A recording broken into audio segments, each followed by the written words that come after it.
The year was 1147, and Europe was a continent teetering between the ancient world and the new. The Holy Roman Empire, a vast and fragmented expanse of kingdoms and duchies, sprawled across the heart of the continent, its borders constantly shifting with the whims of emperors, kings, and nobles. In the west, the Kingdom of France sought to strengthen its hold on the ever-expanding territories.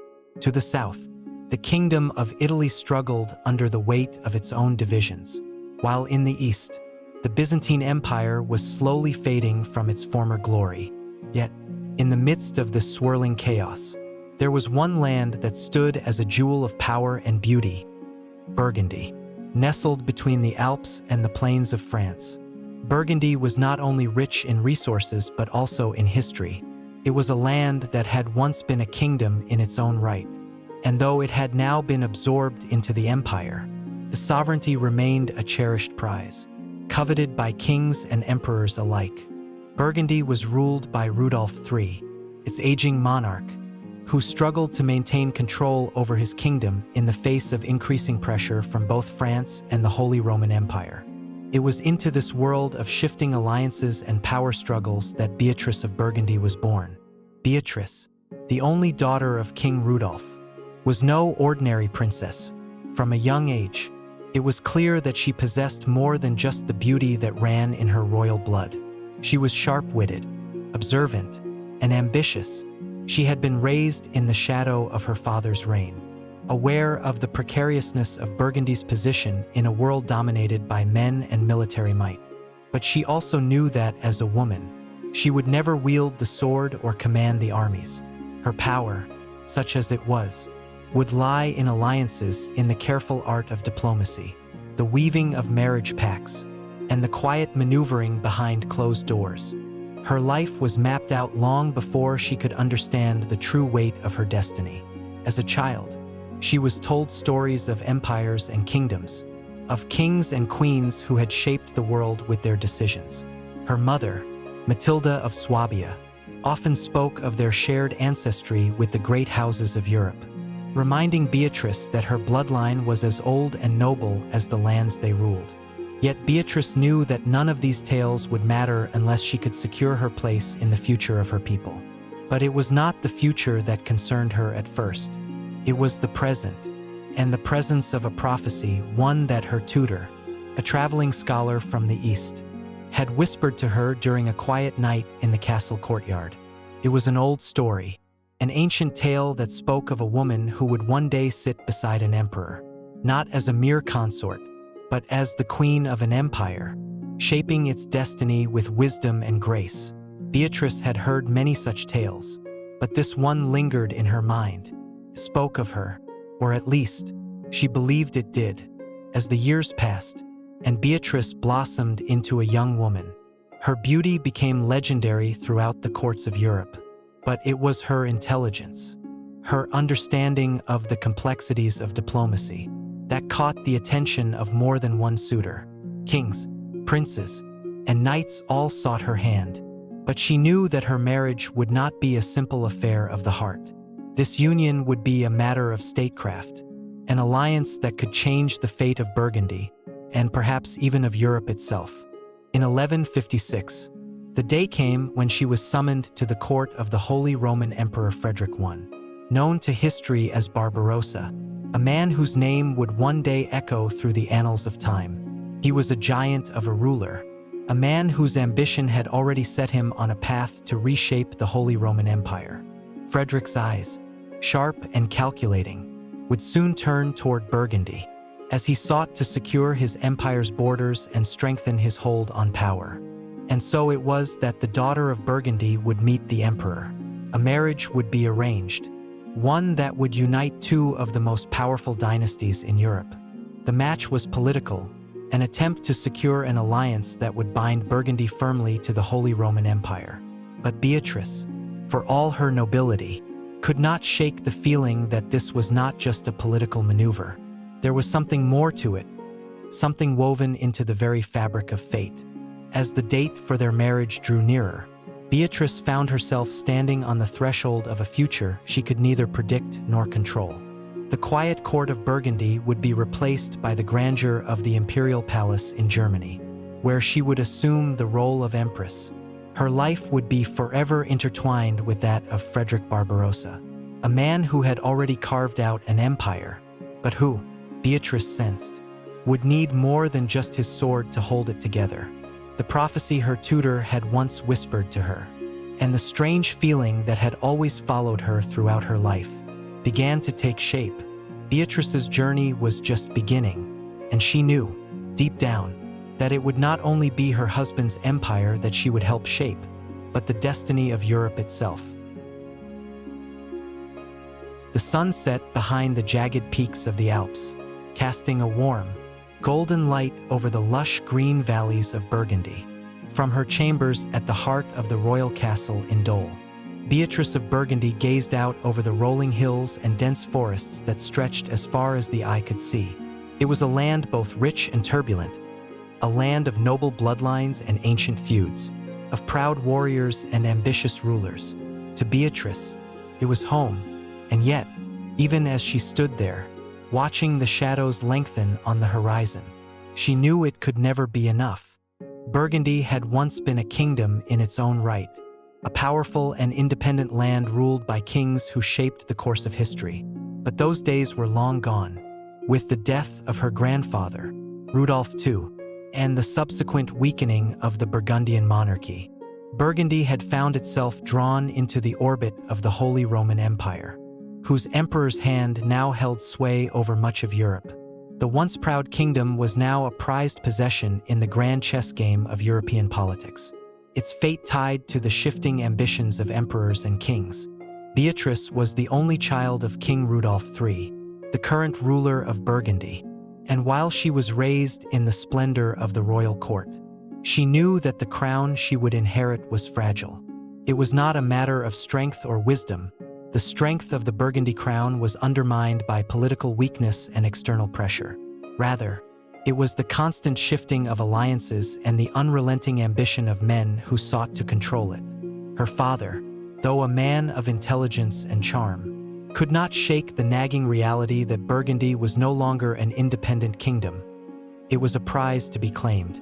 Her mother, Matilda of Swabia, had told her often that power lay not in armies or riches, but in the ability to outmaneuver one's rivals through marriage, alliances, and diplomacy. The lessons her mother imparted were not just about the art of ruling. They were about survival in a world where every noble house had its own designs for power. Beatrice had inherited much of her mother's shrewdness, and while she had no illusions about the challenges facing her, she also knew that she would not let Burgundy slip away quietly into history. Her fate, and the fate of her people, was hers to secure. At 15, Beatrice was already a woman who carried the weight of her kingdom on her shoulders. Her beauty was renowned across Europe, with noblemen from all corners of the continent eager to win her hand. But Beatrice had never viewed marriage as a romantic pursuit. She saw it for what it truly was, a strategic alliance, a bargaining chip in the complex web of European politics. And for Burgundy, there was no greater prize than the Holy Roman Empire itself. In the court of Burgundy, a sense of tension hung in the air, one that had been building for years.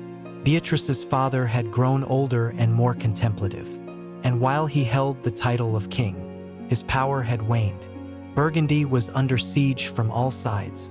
To the north, King Louis VII of France, a fierce and determined monarch, sought to increase his influence in the region. To the east, the Holy Roman Emperor, Frederick I Barbarossa, was an increasingly formidable figure, one whose ambitions stretched across the entire continent. And though Burgundy had always been a powerful duchy, it had no real chance of standing against the tide of empire. Only through strategic alliances forged through marriage, could Burgundy hope to retain its place on the map. It was here, in the quiet moments before her world would change forever, that Beatrice first heard the name Frederick Barbarossa. The court of Burgundy was as much a place of politics as it was of ceremony. The grand halls, decorated with tapestries depicting the noble history of the Burgundian family, echoed with the sound of conversations that were never truly about matters of the heart. Courtiers, dressed in fine silks and velvets, moved in and out of the king's chambers, discussing the affairs of state in hushed tones. It was a world where words mattered more than deeds, where every gesture was calculated to gain favor or to undermine a rival. One evening, as the flickering candlelight danced across the walls of the royal dining hall, Beatrice was summoned to her father's side. King Rudolph sat at the head of the long wooden table, his face weary with the burden of kingship. Though still a man of dignity, the lines of age were beginning to show, and his once vibrant eyes had dulled with the weight of years spent in battle and diplomacy. He had been the King of Burgundy for nearly 30 years, but in recent years, the challenges had mounted. Burgundy's future was no longer certain. "Beatrice," he said, his voice calm but laced with a hint of urgency, "we must talk about your future. There are decisions that must be made."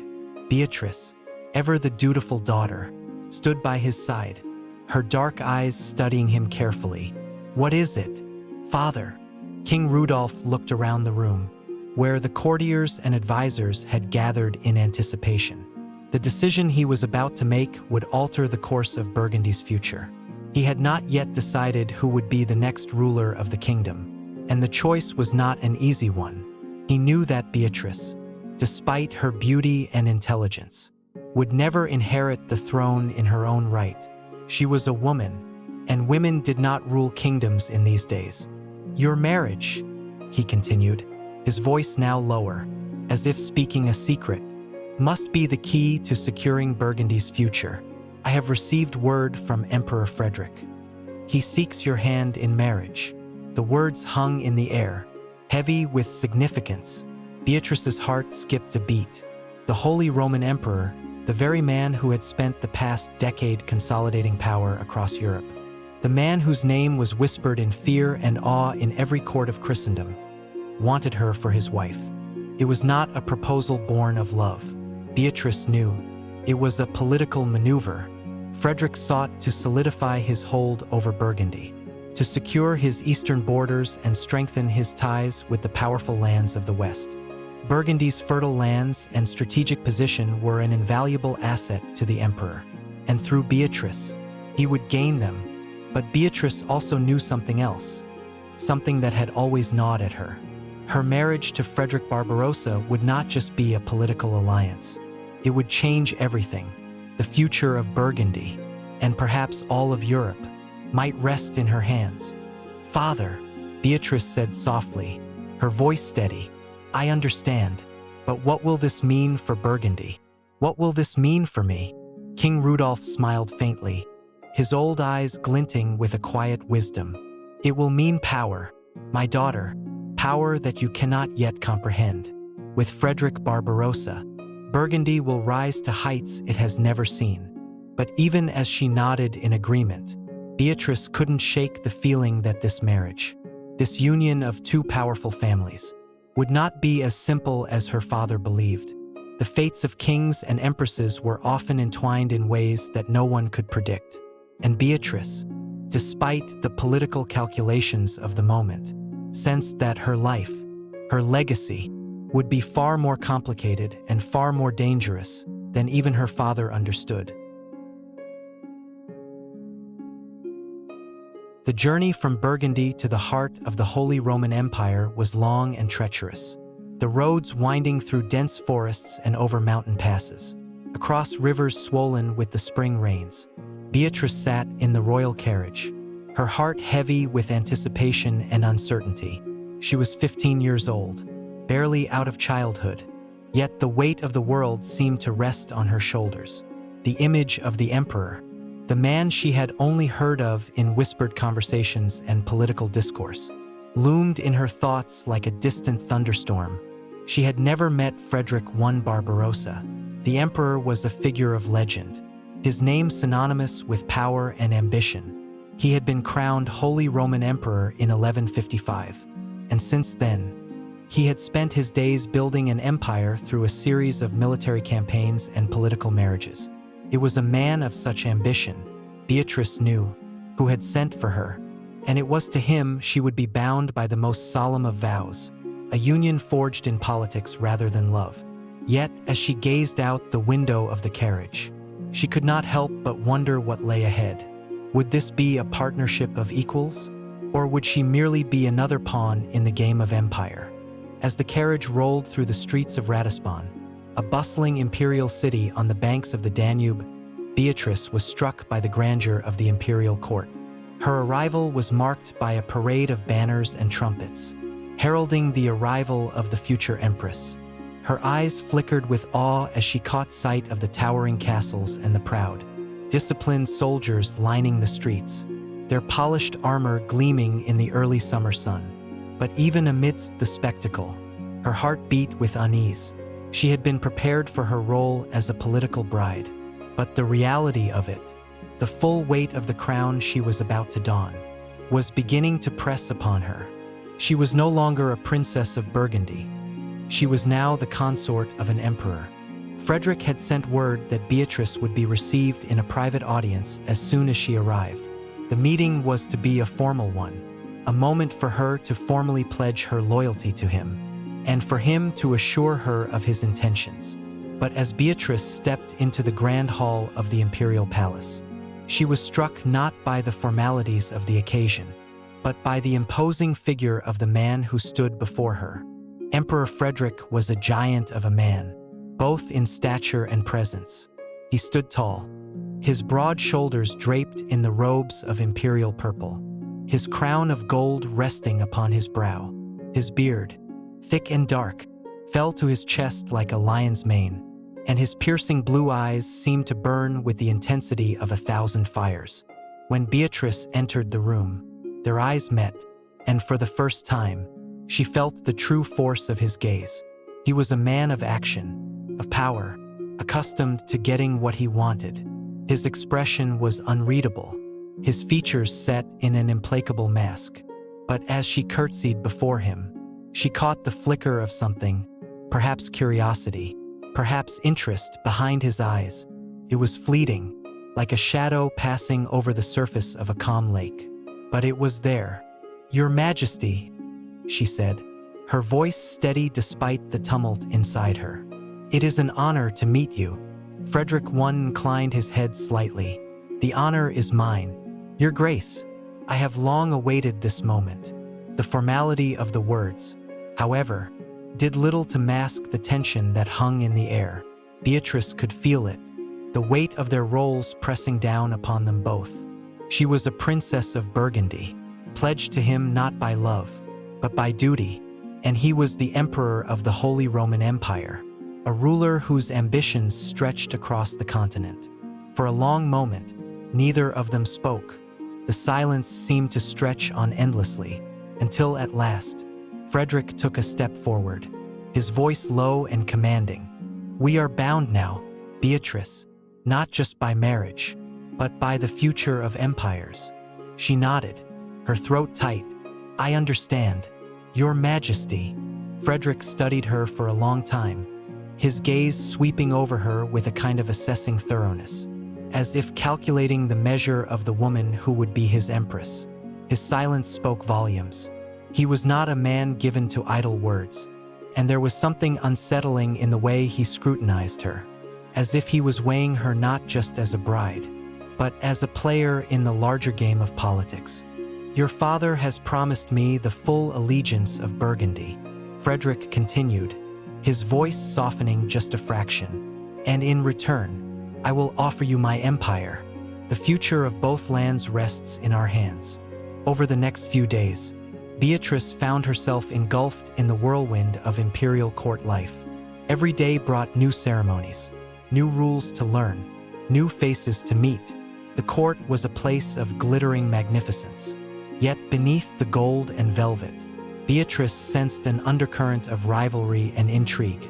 She could feel the sharp eyes of the courtiers watching her, sizing her up, waiting for her to make a misstep.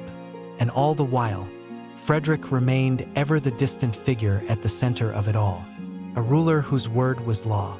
But Beatrice was not the kind of woman to shrink in the face of challenge. She had been trained from a young age to navigate the intricacies of court life, the quiet whispers, the veiled threats, the hidden alliances. She had learned, under her mother's guidance, that in a world ruled by men, the only way for a woman to survive was through intelligence, patience, and the careful use of influence. And so, despite the distance between them, Beatrice began to observe Frederick more closely. The man she had married was no ordinary emperor. He was a man of extraordinary will, a ruler who was bent on expanding his empire and solidifying his power in Italy, Northern Europe, and beyond.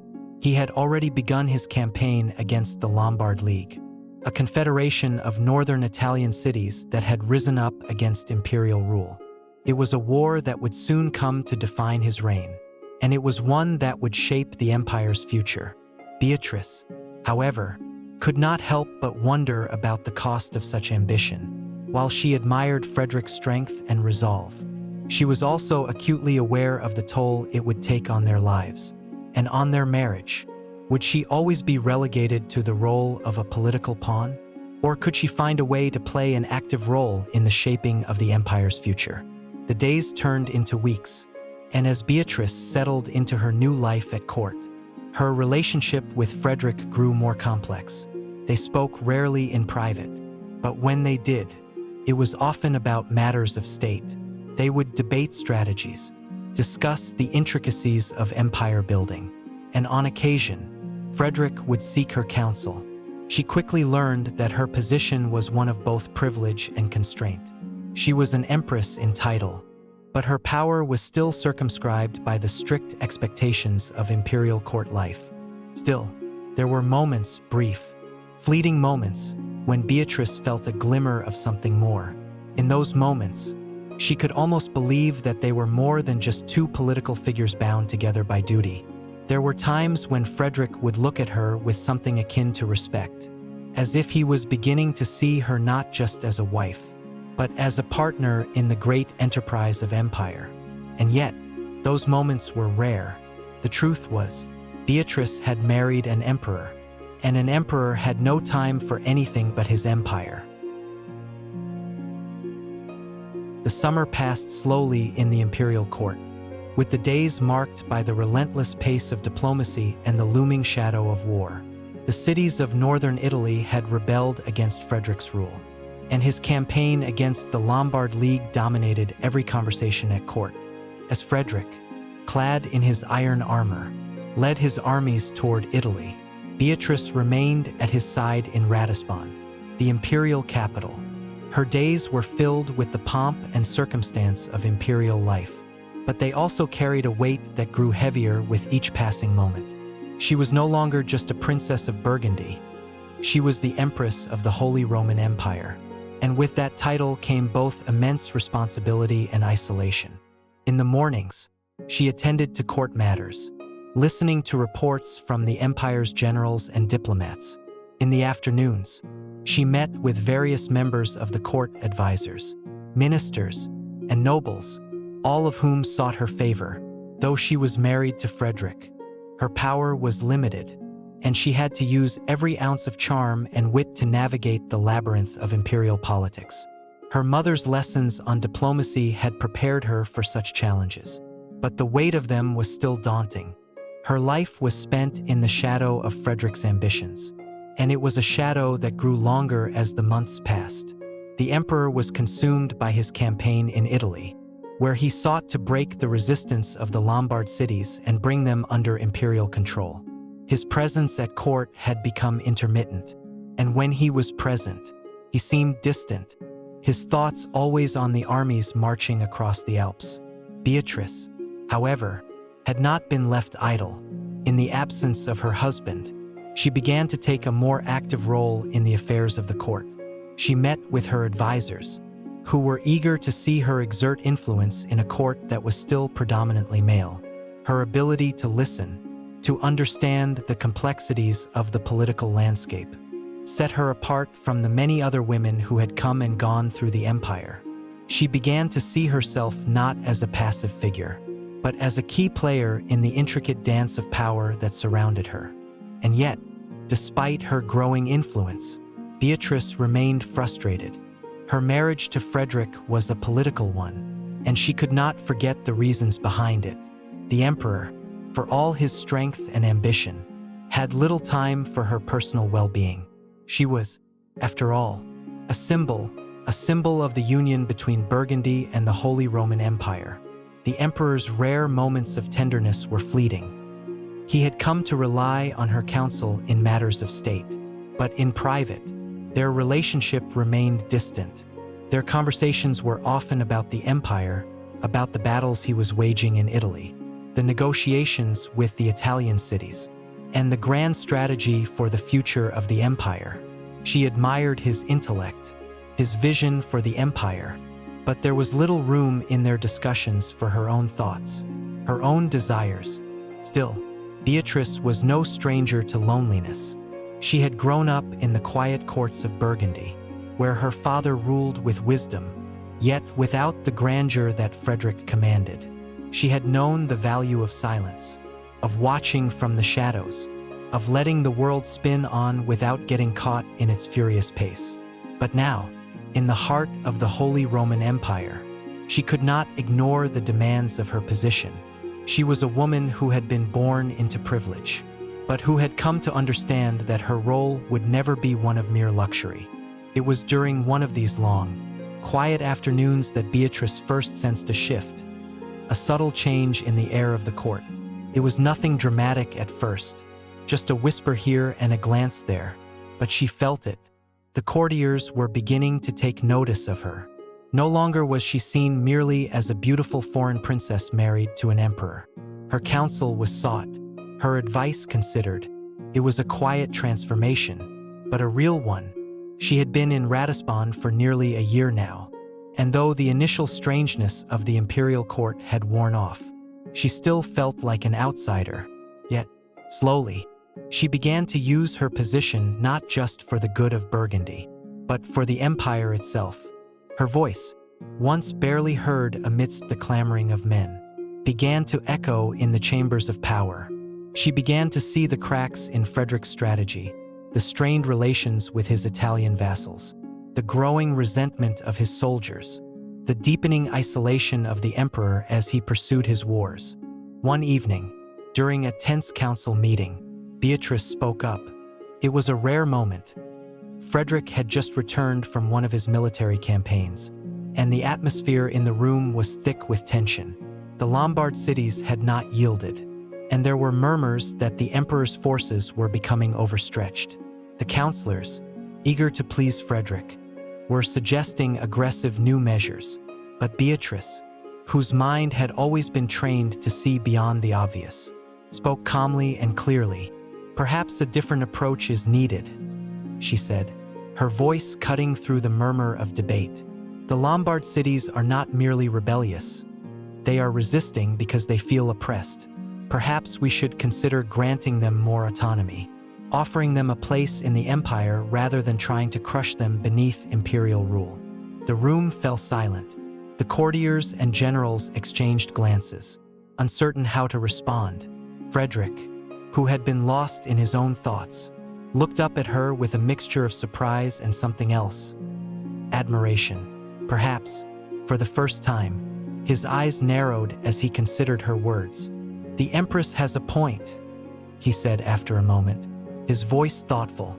"Perhaps we have been too harsh. We will consider her counsel." For Beatrice, it was a small victory, a moment where she saw that her influence could make a difference. It was not a change in the course of the empire, but it was a crack in the wall of Frederick's imperiousness. He was beginning to see her not just as his wife, but as a partner who could contribute meaningfully to the grand design of the empire. But even as Beatrice's influence began to grow, the weight of Frederick's campaigns continued to take its toll on their marriage. The emperor, consumed by his desire to conquer and expand, seemed more distant than ever. Beatrice could sense the growing strain between them, not from any personal animosity, but from the all-consuming demands of the empire. Frederick had always been a man of ambition, and now, in the midst of war, that ambition seemed to eclipse everything else. One night, after another long day of discussions about the war in Italy, Beatrice found herself alone in her chamber. The moonlight filtered through the windows, casting a pale glow across the room. She sat by the fire, lost in thought, when the door to her chambers opened, and Frederick stepped inside. He was weary, his face drawn from the endless days of battle. But even in his exhaustion, he remained a towering presence. Beatrice looked up, her heart tightening as she saw him. "You've returned." "Yes," Frederick replied, his voice low. He closed the door behind him and stepped into the room, his eyes softening as he looked at her. For a moment, they simply stood in silence, the tension between them palpable. "How is the war?" she asked, her voice gentle. "It drags on," he said, walking toward her. "The Lombards are resilient. I had hoped for a quicker victory." Beatrice nodded, her gaze never leaving his. "I have been thinking, Frederick, perhaps we need to consider peace, not just for Burgundy, but for the Empire. This war has gone on too long." Frederick's expression hardened. "You speak of peace when the Empire's future is at stake?" She met his gaze with unwavering resolve. "I speak of peace because the Empire cannot afford to stretch itself too thin. There must be a way to end this conflict without further bloodshed. We need to build alliances, not just conquer." For a long moment, Frederick said nothing. Then, his voice softened. "Perhaps you are right. Perhaps we have been too focused on victory and not enough on the people we are trying to rule." It was a rare moment of vulnerability, and Beatrice saw it, the man beneath the emperor, the ruler who had spent so long fighting wars that he had forgotten what it meant to govern with wisdom. For the first time, she wondered if their marriage could be more than just a political alliance. Could it be a partnership built on respect and mutual understanding?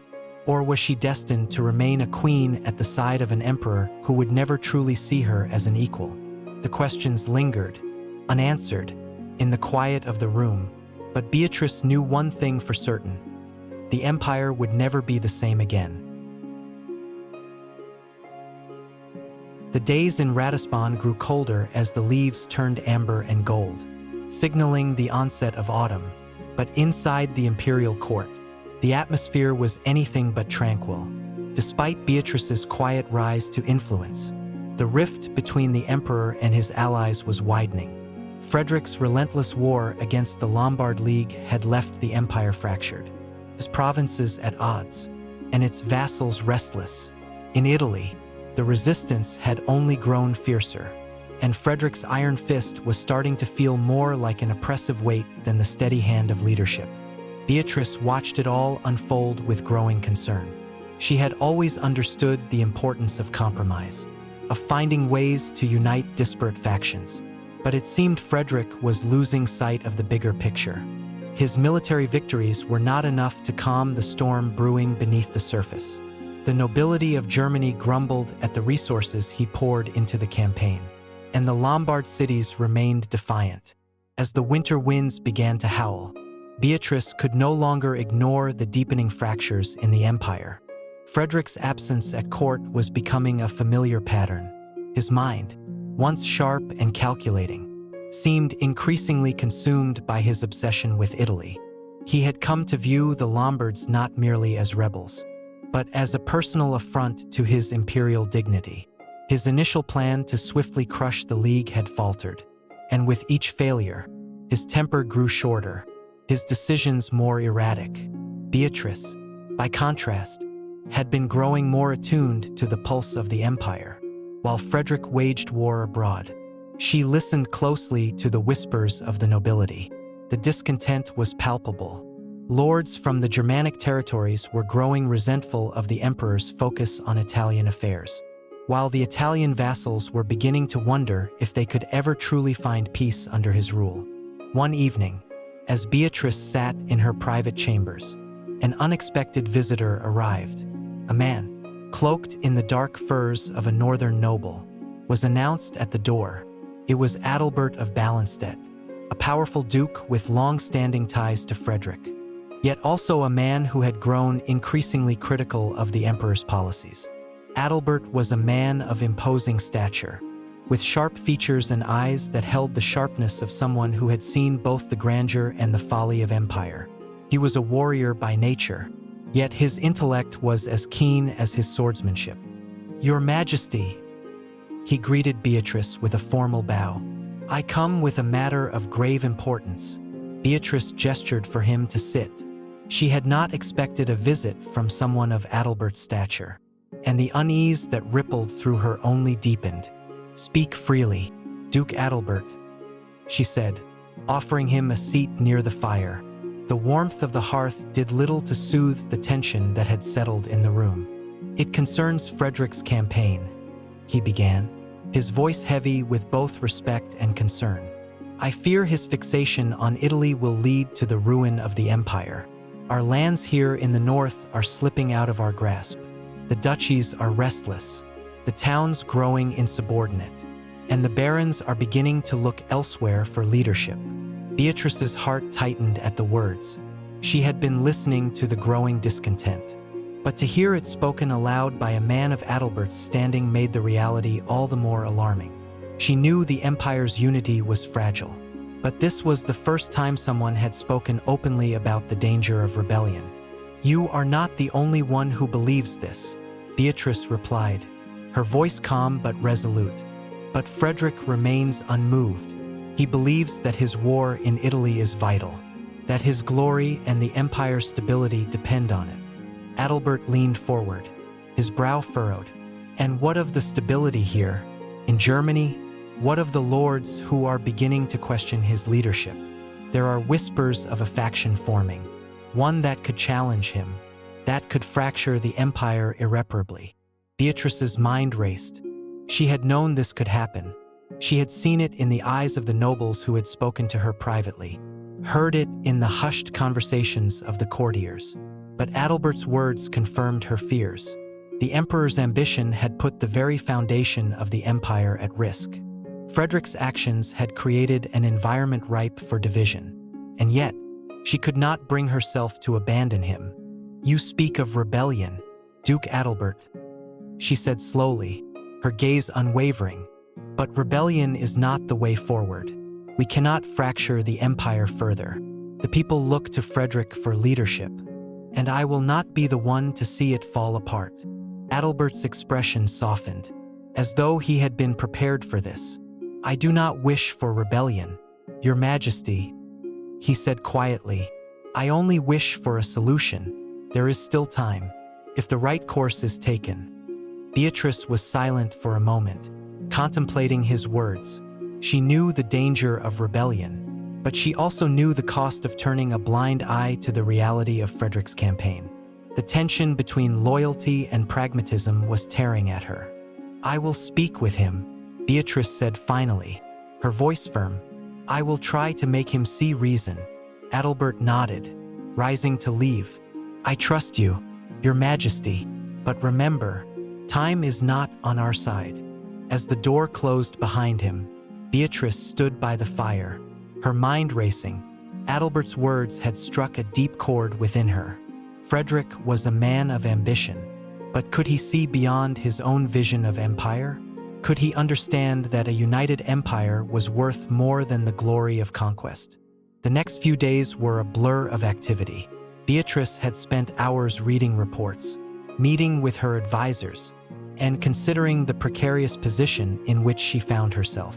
She knew she had to speak to Frederick, but the prospect of confronting him was daunting. He was a man who did not take kindly to advice that challenged his authority, and yet, the emperor's refusal to listen to reason had put them all in peril. At last, the moment came. Frederick had returned to Ratisbon after another failed military campaign in northern Italy. His face was grim, his armor battered, and his mood darker than Beatrice had ever seen. They met in the grand hall of the palace, an austere room lit by flickering torches. The room was eerily quiet, the stillness amplifying the weight of the conversation to come. Beatrice stood as Frederick entered, his presence overwhelming the space. He looked at her for a long moment before speaking. "You've heard the news, then?" he said curtly. "I have," she replied, her voice steady despite the turmoil within her. "The campaign is not going well." Frederick's gaze hardened. "Do not tell me what I already know, Beatrice. We are on the verge of victory. It is only a matter of time before we break the Lombards." "And what of the empire, Frederick?" Beatrice asked, her voice cutting through the tension. "What of the stability here? Your campaign in Italy is important, but it is not worth the cost of everything else. The nobility, the barons, they are growing restless. There is talk of rebellion." Frederick's jaw tightened, his hand clenching around the hilt of his sword. "I will not be swayed by whispers and rumors. This empire will be mine, as it always was. It will bend to my will." Beatrice stepped forward, her expression firm but calm. "The empire is already bending, Frederick, but not in the way you think. The people are divided, and your vision is starting to look like tyranny to those you once called allies. You must choose. Now, is this empire worth preserving? Or is it only about your glory?" For a long moment, there was silence between them. Frederick stood as if frozen in place, his eyes boring into hers. Then, slowly, he spoke. "I am the Emperor, Beatrice. I make the choices here. And I am your Empress," Beatrice countered. "And I will not stand by and watch this empire fall apart." The harsh winter winds that had blown through the Alps now seemed to seep into the very heart of the empire. The snow that had once glittered over Ratisbon now covered the city like a heavy, suffocating blanket. The once vibrant imperial court had become a place of quiet murmurs and restless courtiers, each one feeling the weight of impending change. Beatrice paced the halls of the imperial palace, her mind consumed by the conversations she had had with Adalbert and others. The warnings had been clear: Frederick's war in Italy, his unrelenting drive for control, was pushing the empire to the brink of collapse. The northern lords were no longer content to wait. They had grown weary of Frederick's absence and the increasing strain on their resources. The threat of rebellion was no longer a whispered rumor. It was a certainty. The empire was in peril. As Empress, Beatrice had always known her role was to support her husband, to stand beside him as a symbol of unity. But now, for the first time since their marriage, she was being forced to question that role. She was torn between the man she loved and the empire she had sworn to protect. Could she remain loyal to a husband who refused to see the cost of his ambition? Or was her duty now to the empire itself? It was early one morning, as the pale light of dawn crept across the snow-covered courtyard, when Beatrice received the news that would change everything. Frederick had returned from the Italian front, but his mood was darker than ever. He had failed once again to break the Lombard League, and now his forces were stretched thin. His plans, his dreams of an expanded empire, were beginning to unravel. The imperial court was in chaos as word spread that Frederick I intended to call together a council of war. The lords and barons would gather to discuss the future of the campaign, and perhaps the future of the empire itself. Beatrice had never seen him so angry, so desperate. When they met, his eyes were wild with frustration, his normally composed demeanor slipping away. "Why does no one understand?" Frederick spat as he entered the chamber, his armor still dented from battle. His voice echoed off the stone walls. "The Lombards must fall. They will bend to my will, or this empire will crumble under their defiance." Beatrice stood at the window, her back to him, the weight of the moment pressing down on her chest. She could feel the heat of his fury even without looking at him. There had been many times before when his anger had been an unstoppable force. But now, there was something different in the way he spoke. There was fear beneath the bravado, the fear of failure, the fear of losing everything he had worked for. "Frederick," Beatrice said softly, turning to face him, her voice calm but firm. "The empire is already fracturing. The barons are restless, and there are whispers of rebellion in the north. The war in Italy is draining the empire. You cannot continue down this path and expect the empire to remain intact." For a moment, Frederick was silent, his gaze narrowing. It was a look that Beatrice had seen before, a look of defiance, of a man who refused to hear anything that contradicted his vision. But this time, the silence stretched on longer than usual.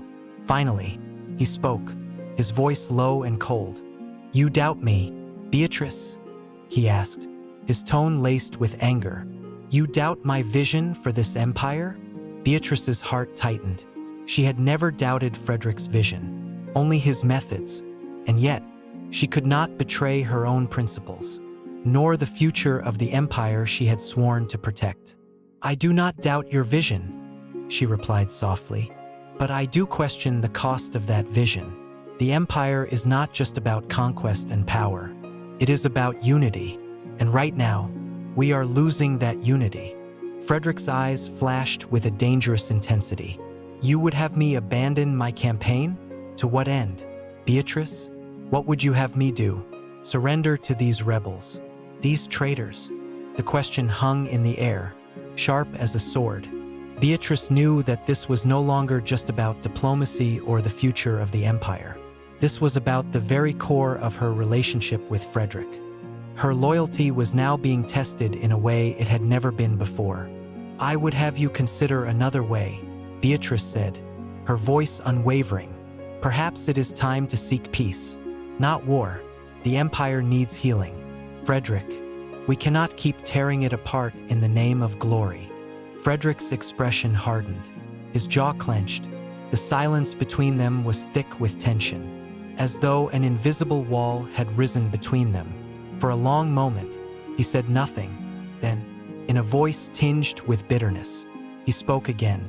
"You are my empress, Beatrice," he said, "but you are not the emperor. You do not understand what it means to hold the fate of an empire in your hands. I will not be lectured by my own wife about what is best for this empire." The sting of his words cut deep. Beatrice's heart ached with a mixture of sorrow and anger. She had never wanted to be at odds with him. She had never wanted to be in the position where she had to challenge him so directly. And yet, here they were. "Then I will stand by the empire," she replied, her voice steady, though her insides were churning. "And if that means speaking truths you are unwilling to hear, so be it." Frederick's eyes flared with rage. "You speak of loyalty, Beatrice, but where is your loyalty now? To the empire, or to me?" Beatrice took a deep breath, trying to steady her emotions. "My loyalty is to both," she said quietly, "but the empire cannot be sacrificed for the vanity of one man." With that, she turned and walked toward the door, leaving Frederick standing alone in the center of the room, his fury and frustration swirling around him like a storm. The next few days were a blur. Frederick withdrew from court, spending most of his time locked in his private chambers, poring over reports and letters. The tension in the air was palpable, with courtiers and nobles alike waiting for some sign of how the emperor would respond to the growing unrest. Meanwhile, Beatrice met secretly with Adalbert, her trusted ally. She knew she could not trust Frederick to make the right decision. Not anymore. She could no longer stand by while the empire continued to crumble under the weight of his ambition. It was time to act. "I cannot do this alone, Adalbert," Beatrice said, her voice quiet but filled with resolve. "Frederick will never listen to reason. He has become obsessed with his conquest, and he will destroy everything in his path to achieve it." Adalbert nodded grimly. "We must act quickly, Your Majesty. If Frederick cannot be swayed, we may have no choice but to challenge his rule. The barons will rally behind you. You have their support." Beatrice's heart raced. The choice before her was terrifying. To stand against her husband, to oppose the very man she had sworn to stand beside, was an act of unimaginable risk. Yet, as the empire teetered on the brink of collapse, she knew she had little choice. "I will write to the lords," Beatrice said, her voice steely. "If Frederick will not listen, I will give them a choice.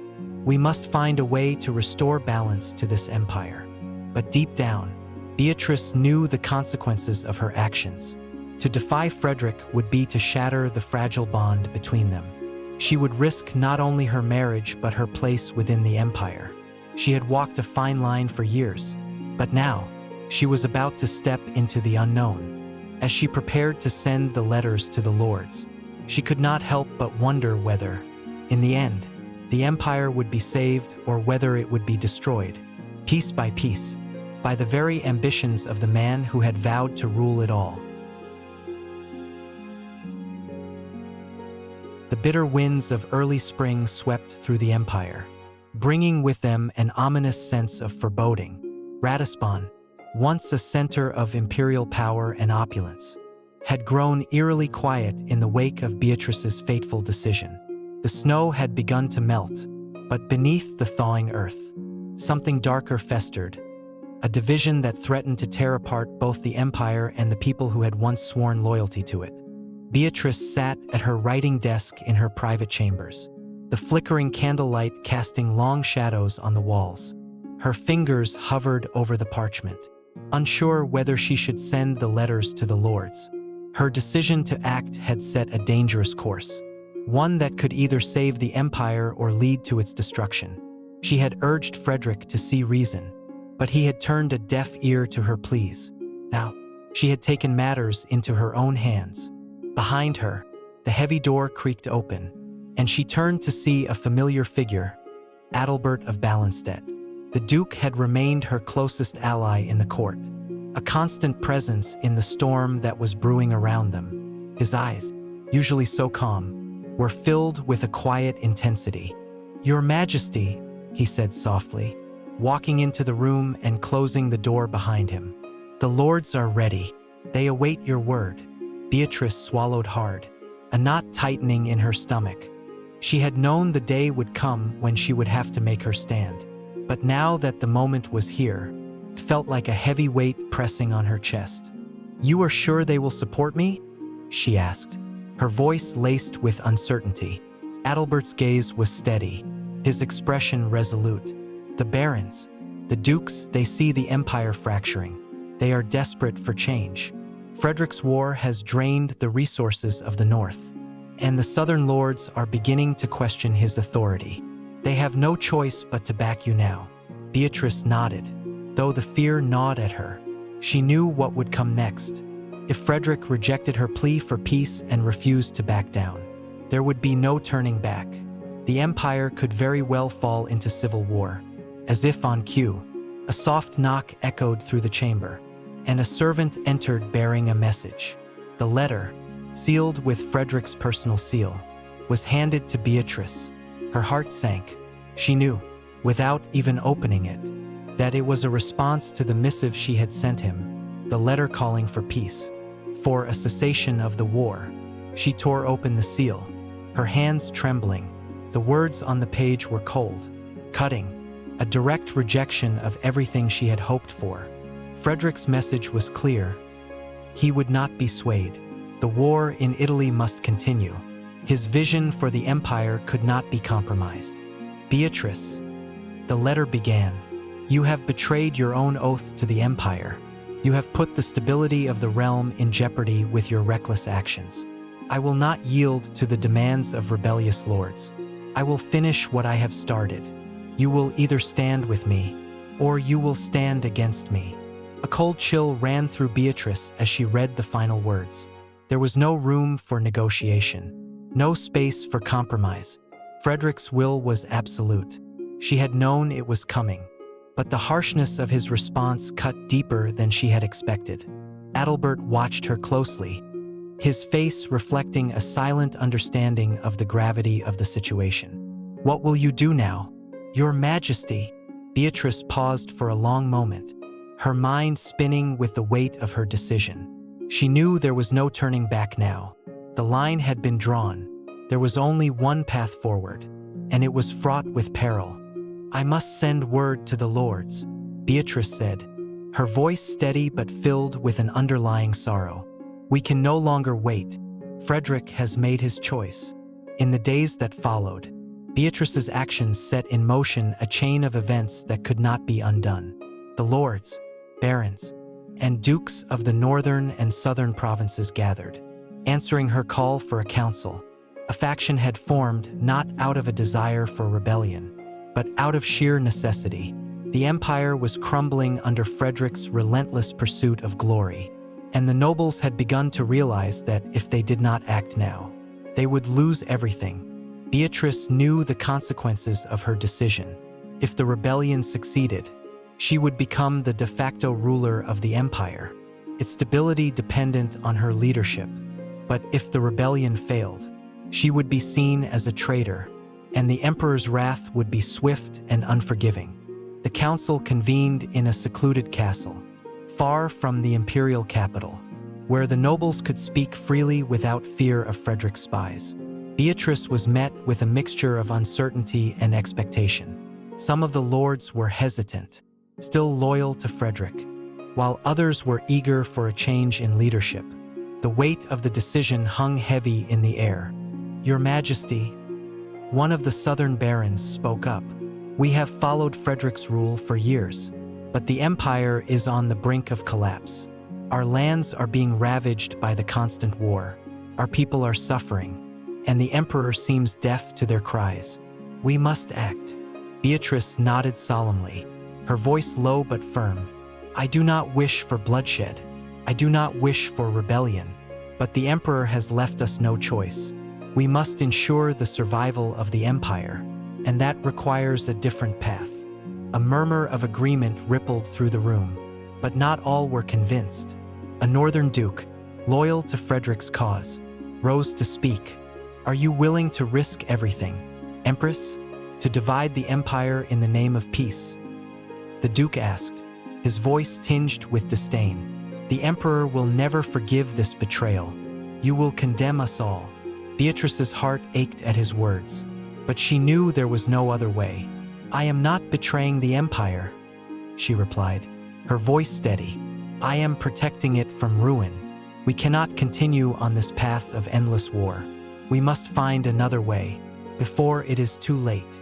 As the council continued, the decisions became ever more dire. Beatrice had no illusions about what was at stake. If Frederick were to learn of her actions, it would mean war, and likely civil war. But the lords were determined. They had come to a consensus. They would stand with Beatrice. In the hours that followed, Beatrice wrote a final letter to Frederick, knowing that this would be the last communication they would share as allies. It was a simple message, one that expressed her love for him, but also the inevitability of her decision. "Frederick," she wrote, "I have tried to stand by you, to support your vision, but the empire cannot withstand the weight of your ambition. I have chosen the path of peace, and I will do whatever it takes to ensure the future of the empire. I hope you will see the truth in time." She sealed the letter, her hands trembling as she handed it to her messenger. As he departed, Beatrice knew that her life and the fate of the empire was about to change forever. The message was sent. The council had made its decision, and the northern and southern lords were united in their cause. The empire was now divided, and the final confrontation between Beatrice and Frederick was imminent. As the days passed, Beatrice could feel the tension rising. Word had reached Frederick that his wife had rallied the nobles against him. The emperor had not responded immediately, but she knew he would, and when he did, it would be swift and brutal. His anger would know no bounds. It was not long before Frederick's army arrived at the gates of the castle where Beatrice had taken refuge. The storm was about to break, and the empire's fate hung in the balance. The morning fog hung thick over the countryside as Beatrice stood in the courtyard of the castle, her cloak drawn tightly around her shoulders. The air was damp with the lingering remnants of spring rain, and the distant rumble of thunder seemed to echo the turmoil that gripped the empire. The armies of the northern and southern lords, unified under her banner, were stationed just beyond the castle walls, ready for whatever lay ahead. But even now, as the reality of war loomed closer, she could not escape the gnawing feeling of loss that had settled in her chest. Beatrice had not wanted this.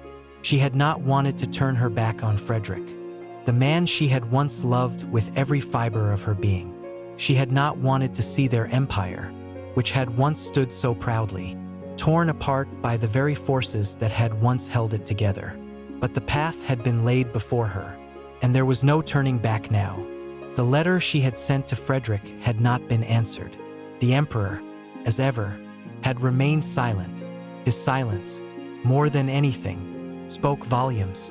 He had known, of course, he had known that his wife, his empress, had crossed a line from which there would be no return. In his heart, Frederick had long feared this day, the day when his ambition would finally force his greatest ally to choose between him and the empire. And now, it was upon them. The sound of distant horses, the clanging of armor, and the sharp cries of soldiers punctuated the otherwise still morning. The emperor's army was coming. Beatrice had expected this. Frederick's response, though slow, had been merciless. He had gathered a formidable force and marched on the castle, determined to crush the rebellion before it could gain momentum. His pride would not allow him to retreat, and his wrath would not be soothed by anything less than submission. The two armies, Frederick's imperial legions and the coalition of northern and southern lords, were on a direct collision course. The final battle would take place at the foot of the castle, beneath the shadow of the ancient keep. Beatrice had ordered the gates to be bolted, the fortifications to be reinforced. But even now, as she gazed out into the distance, she knew that whatever happened next would change the course of history. She had only one hope: that her soldiers would stand firm, that the lords who had pledged their loyalty to her would not waver in the face of Frederick's might. But even then, the outcome was uncertain. There would be no mercy in this fight. This was the final test of loyalty, not only to the empire, but to the very ideals that Beatrice had fought for since the beginning. It was at noon when the first banners of Frederick's army appeared on the horizon. The gleaming spears and shields shimmered in the sunlight, their steel glinting like a river of fire. Frederick had arrived, and he was not alone. His generals and high-ranking officials, loyal to him through thick and thin, rode at his side. Behind them, a vast army stretched out, a force large enough to overwhelm the defenders of the castle if they chose to fight. Beatrice stood before her assembled lords, her eyes scanning the faces of those who had pledged their allegiance to her. There was fear in their eyes, but there was also resolve. They had made their choice. They had chosen peace, not war, but they knew that peace was now a distant hope. Today, we stand on the precipice of history. Beatrice spoke to her men, her voice steady but filled with an unspoken sorrow. Today, we fight not just for the future of this empire, but for the very ideals it was built upon. We fight for unity, for stability, and for the peace that Frederick has lost sight of. She turned to face the distant gates, where the first signs of the imperial army were now visible. The time for words was over. The time for action had come. The battle began at dusk. The clash of swords and shields rang out across the fields as the two armies met in a furious collision. The earth trembled beneath the weight of the conflict as men and horses fell, blood staining the once green grass. The battle was fierce, but it was clear from the beginning that Beatrice's forces were at a disadvantage. The emperor's army, well-trained and loyal to the core, held the upper hand. Beatrice, though, was not one to stand idly by. She had always been a queen of action, and she took to the front lines, her sword drawn, rallying her men with every step. The clash of steel was deafening, and the cries of wounded soldiers filled the air. But despite their fierce resistance, the outcome seemed inevitable. As night fell, the battlefield became a battlefield of shadows. Beatrice had always known that it would come to this moment, that the final confrontation would be one between herself and Frederick. And now, it was upon them. Amidst the chaos of battle, Beatrice saw him, Frederick, mounted on his war horse, leading his troops with the same authority and fire that had once earned him the admiration of the empire. His eyes locked onto hers, and for a brief moment, there was a flicker of something between them, something that neither time nor war could erase, the bond that had once tied them together. Frederick spurred his horse forward, cutting through the chaos like a wolf among sheep. And before Beatrice could react, he was upon her. The clang of metal met the air as their swords clashed, the sound sharp and unforgiving. "Why, Beatrice?" Frederick demanded, his voice low, filled with frustration and anger. "Why did you betray me? I offered you everything, the empire, the power, the glory, and this is how you repay me." Beatrice's heart ached as she met his gaze. Her sword held steady. She had loved this man. Once, she had stood by him through thick and thin. But now, there was nothing left but the harsh reality of what had to be done. "I did not betray you, Frederick," she replied, her voice cutting through the din of the battle. "I betrayed your ambition, not you. I betrayed the war that was destroying everything we fought for. The empire cannot be built on endless bloodshed." For a moment, their swords met again, their blows heavy with the weight of their emotions. But as the fight wore on, it became clear to Beatrice that this battle, this final confrontation, was no longer about loyalty or power. It was about the destruction of the dream they had both shared. Frederick's vision was too far gone, too blinded by his need for conquest. In one final, desperate strike, Beatrice's sword found its mark. Frederick's horse reared back, and he fell from its back with a cry of shock.